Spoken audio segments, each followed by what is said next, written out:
There's zero circumstances in which I'd settle. There's zero circumstances in which I'll quit. And I have the resources to go all the way, and so do they. So this is going to be a battle, and we're going to have a lot of fun. And I'm going to win.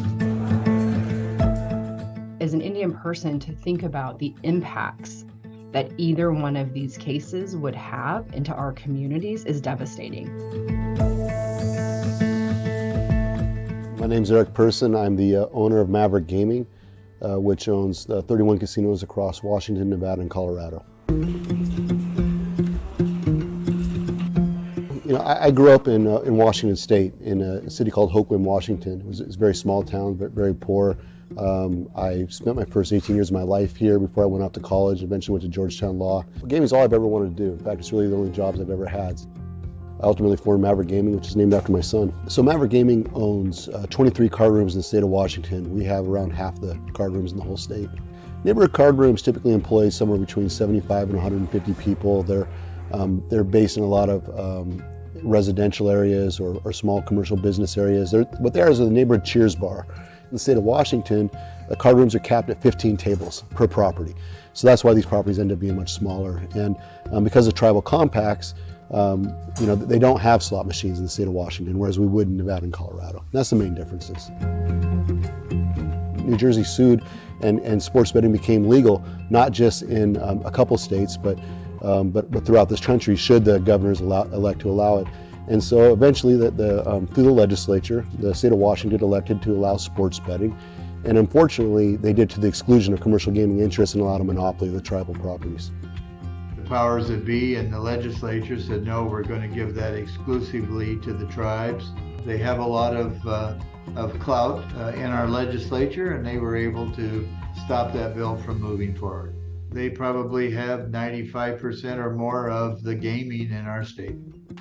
We're the plaintiffs suing the state of Washington, and we're asking to be included with sports betting. We think it's great that the tribes have sports betting, and we have no issue with that at all.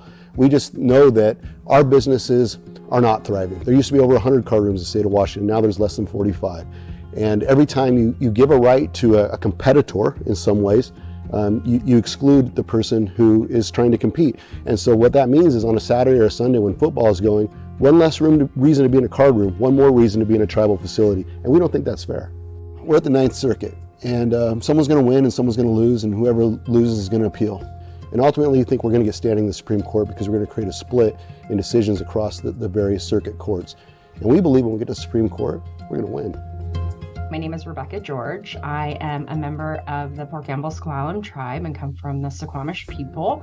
And I'm the executive director of WIGA. We call it the Washington Indian Gaming Association.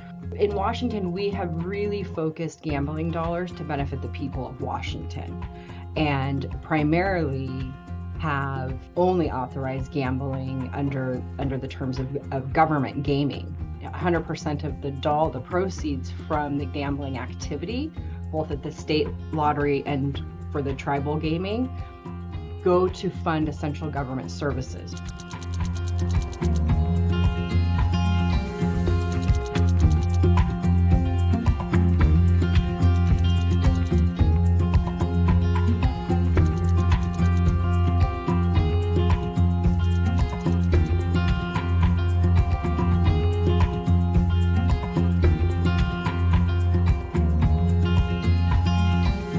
The inception of Indian gaming, we start to see the numbers ticking in the right direction for our people, not only our people, but the entire surrounding community, often in these very poor rural areas, right? We're talking about education rates and healthcare rates that are finally moving in the right direction. And if you overlay that with the inception of Indian gaming as we currently know it, you'll see that Indian gaming is doing what it intended to do, and that is to help pull people out of poverty. And we have a corporation, Maverick Gaming, who has come into Washington and tried to uproot that entire system that is working to the benefit of the people of Washington. I think that is disingenuous to say that this is about sports betting, with sports betting being less than 1% of the bottom line for gambling dollars. There is a bigger effort at play here. Are you hoping that at some point private entities will be able to operate full-fledged casinos like you can in Nevada. No, this is about sports betting. And the reason we filed litigation is because we don't believe that the tribe should have sports betting at the exclusion of commercial card room interests. Anything more than that is just too much of a reach, and it's just too ambitious. It's not our focus at all.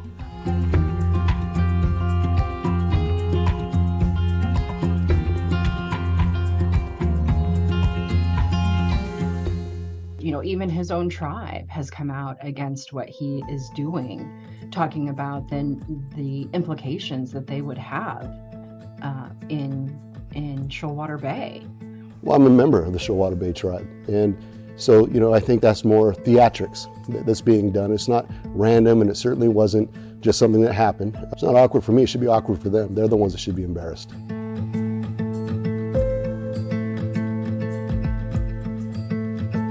And I think what this suit shows us, along with the Indian child welfare suit, is this is an attack on tribal sovereignty. This is trying to make a mockery of the Indian Gaming Regulatory Act, and to think about the arguments that this is racial discrimination is not only wrong, it's offensive. I think that's ridiculous, and they know that. I mean, people like to throw on adjectives because they sound scary, but at the end of the day, the tribes are sovereign nations, and this is about sports betting, and this is about not letting tribes have monopoly on sports betting in the state of Washington, and allowing commercial businesses to compete and create the jobs that Washingtonians need. These jobs are important, and these jobs pay over $75,000 per year on average to our average employee, and they have great lives. And when you lose half of those businesses, that's about 4,000 people who aren't earning $75,000 plus a year because they weren't allowed to have competitive betting limits. They weren't able to have all the different forms of gaming that tribes enjoy. Do I think this lawsuit has a chance? I don't think so.